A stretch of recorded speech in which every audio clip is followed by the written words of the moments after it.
Massana, and I am coming from the University of Tennessee. Today I'm going to be talking to you about the popular biogeography model called the Dispersal-extinction-cladogenesis model.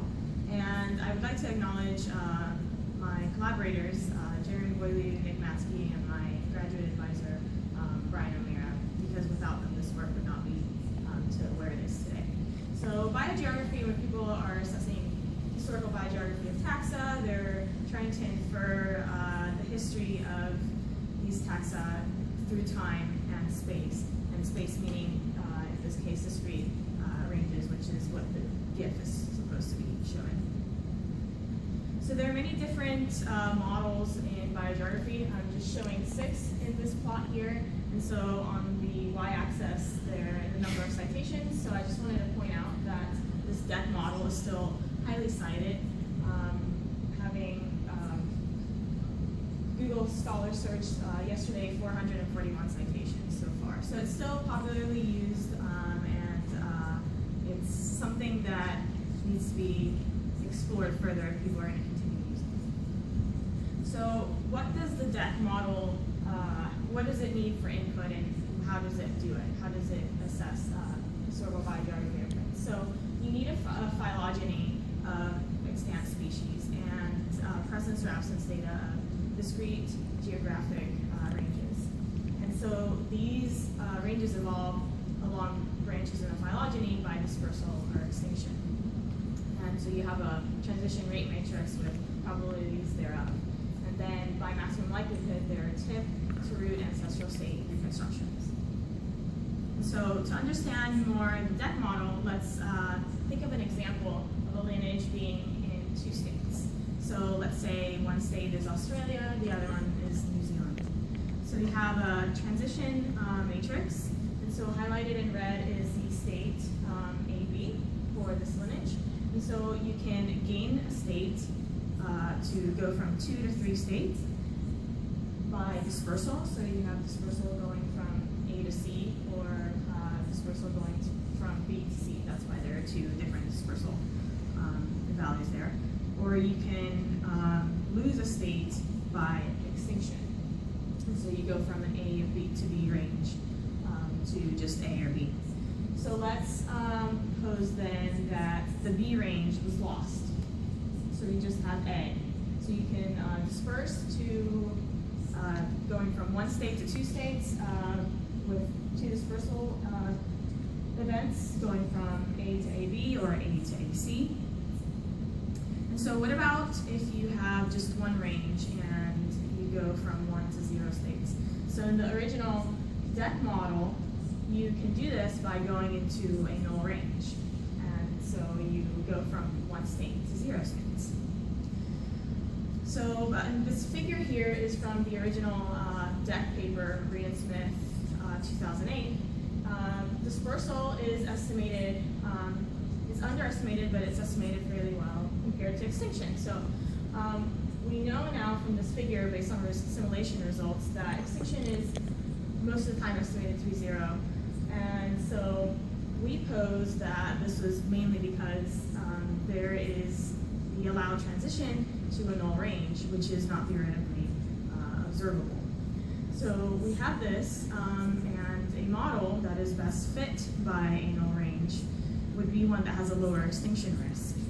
And so this, so it would have a lower extinction risk, and it would not be good thereof. So it has a lower extinction risk, and it would cause also widespread ancestors reconstructions at the tips. So so if you have a low extinction rate, you don't generate data. The model that's best fit doesn't generate data that you can't see. Okay. So here's the transition matrix in the normal key matrix that was in the Reed and Smith 2008 paper, and so I have pointed out the different null ranges, and in the red there is the extinction from the single states going to a null range. So what did we want to do? We wanted to implement a provision to this null range. And so what we did, first of all, was we did simulation tests, testing the deck model with the prevention of going to a null range, which we call deck star. Okay. So what we did was we wrote a simulator, in the same constraints as the Ree and Smith 2008 paper, and we simulated under a deck and a deck star model. And so the following figures are going to be results from those simulations. So first of all, I'm going to show you simulation results under deck. And so these are plots of the raw data. The top row is extinction, and in your left is extinction under deck compared to the extinction true estimates. To the right is extinction under deck star compared to the true extinction estimate. So what you can see is extinction in deck is severely underestimated, very close to zero. For deck star, it's kind of all over the place, but it's better estimated. At least it's not zero. Dispersal at the bottom is better estimated in deck, but in deck star is a little better. So what I'm going to overlay now is rolling median data for this raw data. So basically I went through, calculated different averages for different subsets of the data of the full data set. So you see the rolling median values here. And so extinction under deck is still pretty much zero.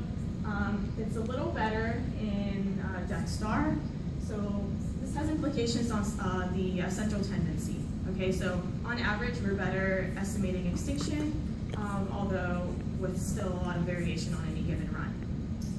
And so the same for dispersal is still pretty well estimated. Same results we get if we simulate under a deck star model. And so same type of consistent results as I previously stated. So we still estimate extinction on average better than under a deck star model. Okay. So here are some density distributions of the parameter estimates for extinction. On the left is deck star, on the right is the deck simulation. So for the deck star and deck simulations, the extinction parameter under a deck inference is zero, basically. If you compare, so in gold is the extinction true value.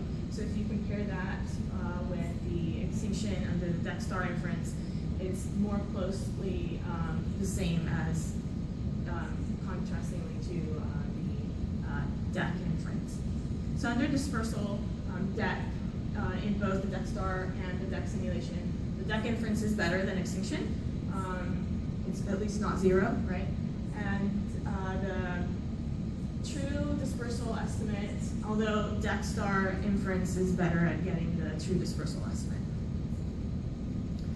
So here, this plot for the simulations, we modeled them the same as Ree and Smith 2008. So we fixed at the root states only single areas. So here depicted as A, B, and C. And so in gold, you have a probability of a proportion of simulations of showing those states at the roots. So what this is showing here is whether deck inference and deck star inference get at that true root state value. And so what you can see here is that star inference and deck inference, although they have a wide range, they also estimate root states that have 2 states and 3 states. Deck star does a 10% better job at actually estimating the correct root state. And so the same result is found under a deck star simulation. So we were done with our first objective, then we moved on to do our second objective, which was to actually practically implement the prevention of null ranges into the deck code. So we did this by modifying the Lagrange for the deck C++ code.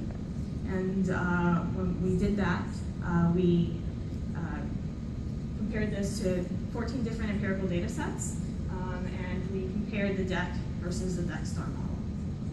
And so these data sets ranged in different amounts of taxa and different number of discrete areas. And so what we found was that deck star has important implications.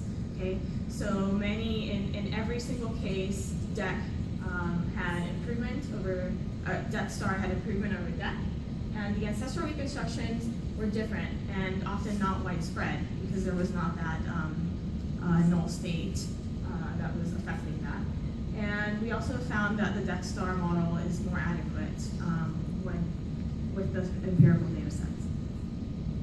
So here's a plot showing magnitude of improvement of DEC star over DEC. And so magnitude of improvement ranges from a magnitude of 1 all the way to a magnitude of 10 to the 42nd power, so which is absolutely remarkable. And so we have taxa all the way in between. And so as you see at the bottom quadrant, DEC star never fails in comparison to DEC. So here's the same plot, but with regions instead. So I wanted to show that most of the data sets are islands, because a lot of people, when they're thinking of discrete area biogeography, they think of islands. But I do also have some continental data sets, and all of them don't have specific groupings with regards to continental versus island. Okay, so I wanted to show these figures. I'm going to have 3 for different empirical data sets and then a summary. Basically, these figures get to model adequacy. So what we did here, we looked at the number of areas at tips and the number of areas at different ancestral reconstructions. So the number of tips for Hawaii and Plantago were always, the species were always in a range of 1. And so that's represented by the gold. And the same was true for DEC star. So DEC star, at each ancestral state reconstruction, the number of areas were 1. When you look at the DEC inference, there is varying proportions of number of areas for taxa at different nodes, all ranging from 1 to 4, although there is a higher proportion of 1. You look at Sertandra, the Pacific Sertandra, the same is true for DEC and the number of tips. It's the same proportion, 100% for the 1 area for each. Although for DEC, even though it's about 80% accurately estimating 1, it has a varying number of areas occupied distribution. And then finally, the number of areas and tips for some lizards in the Galapagos. Actually, DEC wasn't even able to infer that 1 area was even occupied for any of the nodes, whereas that was actually mostly true, although 1 species was occupied in 2 areas, but DEC star was almost perfectly able to estimate that. So here's a summary slide looking at the mean number of areas for tips, DEC, and DEC star, and for all but 2 of these cases, DEC star was closer to the mean of the true areas. So what can we conclude from this? We can conclude that DEC star outperforms DEC in simulations. Parameter estimates and root states were closer to the true. DEC star seems to be a more adequate model for empirical data sets. And also, the DEC star has ancestral reconstructions that closely mirror the present. So if you think the present resembles the past and vice versa, then this would be a more adequate model. So with that, I would like to acknowledge our committee members, lab groups, funding sources through the NIH and the UT Department of Ecology and Evolutionary Biology. And with that, I'll take any questions. Thank you.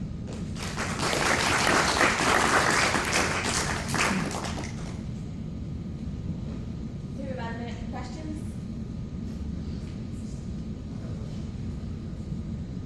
Yeah. How about in terms of bacteria? So about 5 variants for DEC.